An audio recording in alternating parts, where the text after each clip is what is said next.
తెలుగుదేశం పార్టీలో పదవులు కావాలంటే ఒక బెంచ్ మార్క్ని క్రియేట్ చేశారు చంద్రబాబు గారు.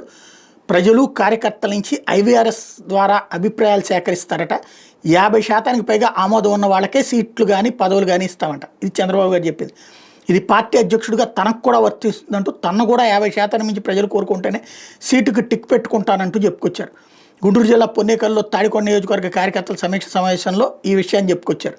పార్టీ కోసం క్షేత్రస్థాయిలో పోరాట తత్వంతో పనిచేసే వాళ్ళకి తాను అండగా ఉంటానని, ప్రజల్లో పట్టులేని నేతలను పదవుల్లో పెట్టిన ప్రయోజనం ఉండదని చెప్పుకొచ్చారు.